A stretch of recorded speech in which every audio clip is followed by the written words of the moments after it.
মন্ত্রীদের সততা ও নিষ্ঠার সাথে কাজ করার নির্দেশ প্রধানমন্ত্রীর। নতুন মন্ত্রিসভার প্রথম বৈঠক। রোহিঙ্গাদের নিরাপদ প্রত্যাবাসন চায় বাংলাদেশ। রাখাইনে জাতিগত নিধনের বিচারে ওআইসিকে সোচ্চার হওয়ার আহ্বান। রাজধানীতে খালের কোনো জায়গা দখলে থাকতে দেওয়া হবে না, হুঁশিয়ারি মেয়রের। কুতুবখালীতে উচ্ছেদ অভিযান শুরু। বিপিএলে কুমিল্লার বিপক্ষে ব্যাটিংয়ে রাজশাহী, সন্ধ্যায় ঢাকার প্রতিপক্ষ চিটাগং।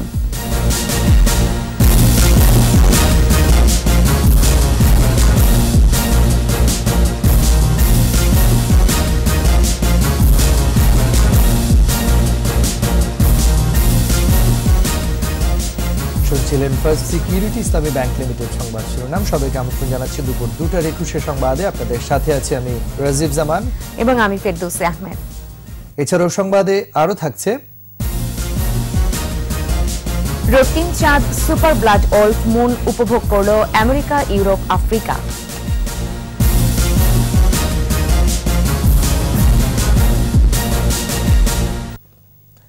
মন্ত্রীদের সততা ও নিষ্ঠার সাথে দায়িত্ব পালনের আহ্বান জানিয়েছেন প্রধানমন্ত্রী শেখ হাসিনা। পূর্বের মন্ত্রিসভার অসমাপ্ত কাজ দ্রুত বাস্তবায়নের নতুন মন্ত্রীদের নির্দেশনা দিয়েছেন প্রধানমন্ত্রী। মন্ত্রিসভায় অনুমোদনের জন্য উপস্থাপন করা হয়েছে রাষ্ট্রপতির ভাষণের খসড়া সহ 5টি বিষয়। বিস্তারিত জানাচ্ছেন আকবর হোসেন সুমন। টানা তৃতীয় মেয়াদে সরকার গঠনের পর প্রধানমন্ত্রীর কার্যালয়ে মন্ত্রিপরিষদের প্রথম বৈঠক। প্রধানমন্ত্রী শেখ হাসিনার সভাপতিত্বে ওই বৈঠকে যোগ দেন 24 মন্ত্রী, 19 প্রতিমন্ত্রী ও 3 উপমন্ত্রী। সভার শুরুতে প্রধানমন্ত্রীকে শুভেচ্ছা জানান মন্ত্রীরা। শোক প্রস্তাব করা হয় আওয়ামী লীগের সাবেক সাধারণ সম্পাদক ও জনপ্রশাসন মন্ত্রী সৈয়দ আশরাফুল ইসলামের। দুর্ভাগ্য আমাদের, ঠিক যেদিন আমরা শপথ নিলাম সেদিন সে মৃত্যুবরণ করে। পরে স্বাগত বক্তব্যে প্রধানমন্ত্রী শেখ হাসিনা মন্ত্রীদের দায়িত্ব পালনের সততা ও নিষ্ঠা বজায় রাখার আহ্বান জানান। এই মন্ত্রিপরিষদ সবসময় এই কথাটি মনে রেখে যে কাজই করবেন নিষ্ঠার সাথে এবং সততার সাথে কাজ করবেন।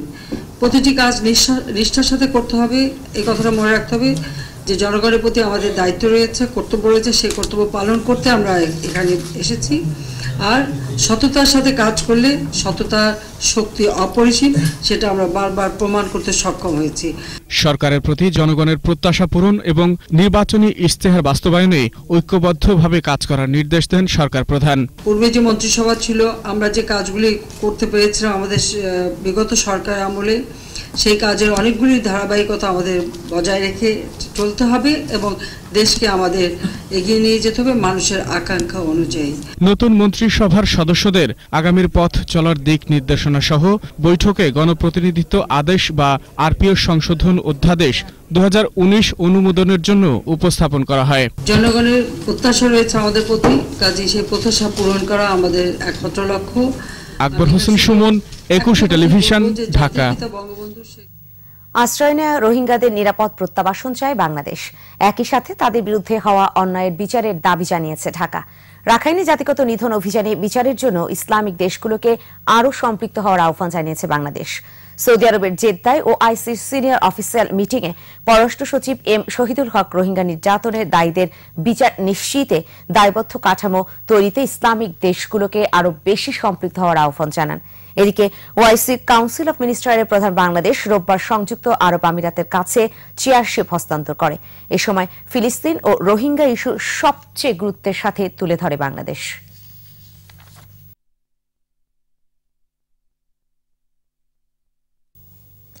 মিয়ানমারের মংডু শহরের বর্ডার গার্ড বাংলাদেশ বিজিবি ও মিয়ানমার বর্ডার গার্ড পুলিশ বিজিপির সীমান্ত বৈঠক হয়েছে। সকাল 11টায় শুরু হওয়া বৈঠকে বাংলাদেশের পক্ষে যোগ দেন বিজিবি কক্সবাজার আঞ্চলিক commander brigadier general Ainul Morshed Khan Pathan সহ 10 কর্মকর্তা। এ সময় দুই দেশের সীমান্ত সুরক্ষা, মাদক প্রতিরোধ, যৌথ টহল জোরদার, সীমান্তের মাইন অপসারণ ও চোরাচালান প্রতিরোধ বিষয়ে মতবিনিময় হয়।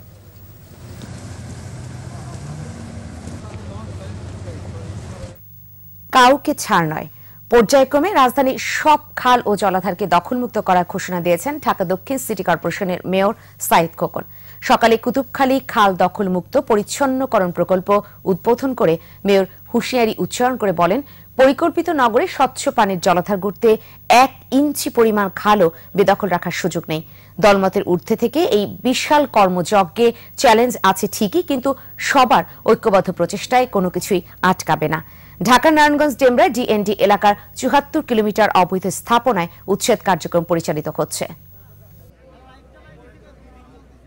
যদি কোথাও কোনো ধরনের খাল দখল করবার অপচেষ্টা করা হয়, তাকে সকল শক্তি দিয়ে প্রতিহত করা হবে এবং উচ্ছেদ করা হবে। এখানে কে কোন দল করলো, কে কোন মতবাদের অনুসারী, সেটা বিবেচ্য বিষয় নয় আমাদের কাছে সে অবৈধ দখলকারী এবং আইন অনুযায়ী তার কঠোর থেকে কঠোর শাস্তি আমরা নিশ্চিত করতে দৃঢ়ভাবে প্রতিজ্ঞ।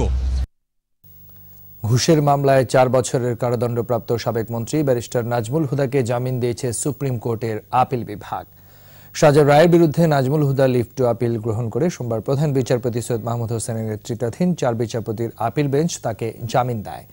আদালতে নাজমুল হুদার পক্ষে শুনানি করেন আইনজীবী এএফ হাসান আরিফ, মনসুরুল হক চৌধুরী এবং অ্যাডভোকেট সিগমা হুদা।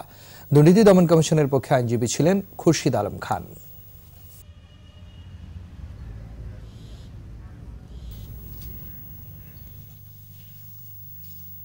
এবার জানাবো রক্তিম চাঁদের খবর। সুপার ব্লাড অফ মুন উপভোগ করল আমেরিকা, ইউরোপ ও আফ্রিকাবাসী। চাঁদ একই সরলরেখায় সূর্য ও পৃথিবীর ছায়ায় চলে আসলে শুরু হয় পূর্ণ চন্দ্রগ্রহণ, কিন্তু আংশিক সূর্যের আলো চাঁদের উপরে পড়ায় হয়ে ওঠে রক্তিম।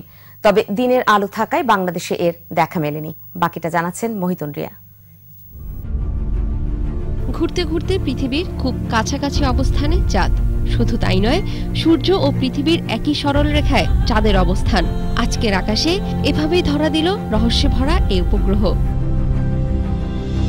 তবে এবারে চন্দ্রগ্রহণে পৃথিবী ছিল সূর্য ও চাঁদের মাঝামাঝি অবস্থানে, আর পৃথিবীর ছায়ায় পুরোপুরি ঢেকে গেছে চাঁদ। ছায়ায় ঢাকলেও বায়ুমণ্ডলের সাথে ধাক্কা লেগে সামান্য সূর্যের আলো চাঁদ পর্যন্ত পৌঁছানোয় রক্তিম হয়ে ওঠে আজকের চাঁদ। এবারের ব্লাড মুনের নাম দেয়া হয়েছে নেকড়ে চাঁদ, কেননা জানুয়ারির শীতে খুব ক্ষুধার্ত থাকে নেকড়েরা। বিশাল বড় এ চাঁদ দেখে আকাশের দিকে মুখ তুলে তাদের চিৎকার করতে দেখা যায়। উত্তর গোলার্ধের মানুষ স্পষ্টভাবে সুপার ব্লাড অফ মুন দেখতে পেয়েছেন। বিশেষ করে উত্তর ও দক্ষিণ আমেরিকা এবং পশ্চিম ইউরোপবাসী দেখতে পেয়েছেন পূর্ণ চন্দ্রগ্রহণ। ইউরোপের বাকি অংশ আর আফ্রিকা থেকে দেখা গেছে আংশিক। তবে দিনের আলোর কারণে সুপার ব্লাড মুন দেখার সুযোগ হলো না এশিয়া, অস্ট্রেলিয়া ও নিউজিল্যান্ডের বাসিন্দাদের। এরকম আরও একটি পূর্ণ চন্দ্রগ্রহণ দেখতে পৃথিবীবাসীকে অপেক্ষা করতে হবে 2021 সাল পর্যন্ত।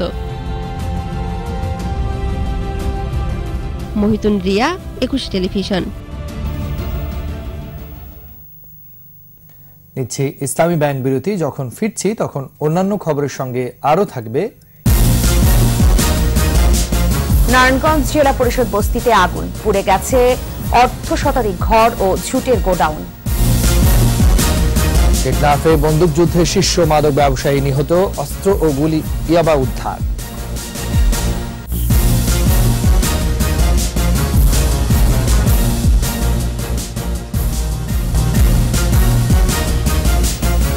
আমন্ত্রণ আবারও দেখছিলেন দুপুর 2টার 21 সংবাদ।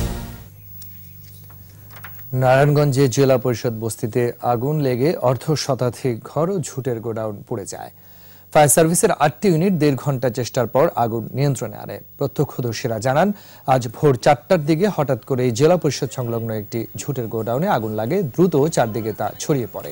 এতে বস্তির প্রায় অর্ধ শত ঘর ও ঝুটের গোডাউন পুড়ে যায়। আগুনের কারণ ও ক্ষয়ক্ষতির পরিমাণ এখনো জানা যায়নি।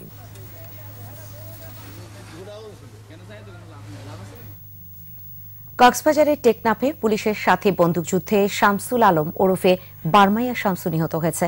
ঘটনাস্থল থেকে 2টি দেশীয় তৈরি এলজি 20,000 পিস ইয়াবা উদ্ধার করা হয়। ভোরে টেকনাফ উপজেলার হিলা ইউনিয়নের দমদমিয়া চেকপোস্ট এলাকায় এ ঘটনা ঘটে। পুলিশের একটি দল রাতে অভিযান চালায়।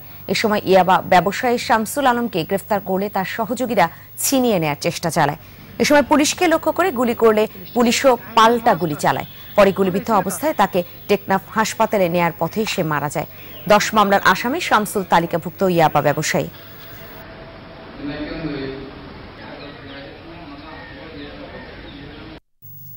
আমাদের সাপ্তাহিক আয়োজন সোশ্যাল ইসলামী ব্যাংক লিমিটেড, সম্ভাবনার বাংলাদেশ।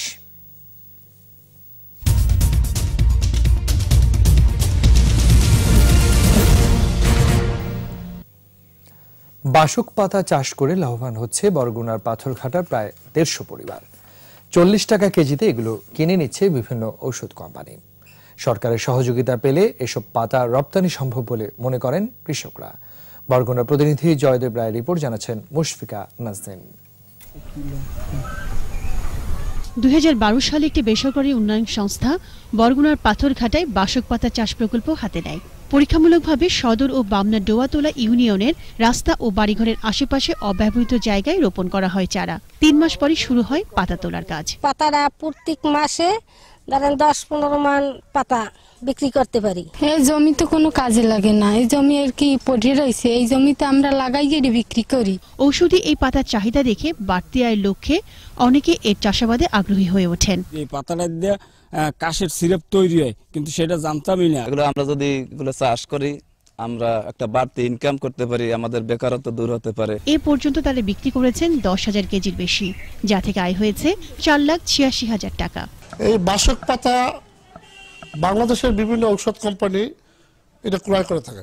তারা ১ কেজি শুকনো পাতা ৪০ টাকা দরে সরাসরি চাষিদের কাছ থেকে ক্রয় করে। বাণিজ্যিকভাবে বাসক চাষে কৃষকদের উদ্বুদ্ধ করার কথা জানায় কৃষি বিভাগ। যেখানে আমরা সবজি আবাদ করি, তার পাশাপাশি এখানে কিন্তু আমরা এই ঔষধি ফসলের আবাদও করতে পারি, যেটা বিক্রি করে অধিক লাভবান হতে পারে কৃষক। সরকারি সহযোগিতা পেলে বাসক পাতা রপ্তানি সম্ভব বলে জানান চাষি ও সংশ্লিষ্টরা। এতে আরো ভালো দাম মিলবে বলে মনে করেন তারা। মুশফিকা নাজনীন, ২১ টেলিভিশন। আর এই সাথেই শেষ করব দুপুর ২টার ২১ সংবাদ। তবে যাবার আগে ফার্স্ট সিকিউরিটি ইসলামী ব্যাংক লিমিটেড সংবাদ শিরোনামগুলো জানিয়ে দিব আরো একবার। মন্ত্রীদের সততা ও নিষ্ঠার সাথে কাজ করার নির্দেশ প্রধানমন্ত্রীর। নতুন মন্ত্রিসভার প্রথম বৈঠক। রোহিঙ্গাদের নিরাপদ প্রত্যাবাসন চায় বাংলাদেশ। রাখাইনে জাতিগত নিধনের বিচারে ওআইসিকে সোচ্চার হওয়ার আহ্বান। রাজধানীতে খালের কোনো জায়গা দখলে থাকতে দেওয়া হবে না, হুঁশিয়ারি মেয়রের। কুতুবখালীতে উচ্ছেদ অভিযান শুরু। বিপিএলে কুমিল্লার বিপক্ষে ব্যাটিংয়ে রাজশাহী, সন্ধ্যায় ঢাকার প্রতিপক্ষ চিটাগং।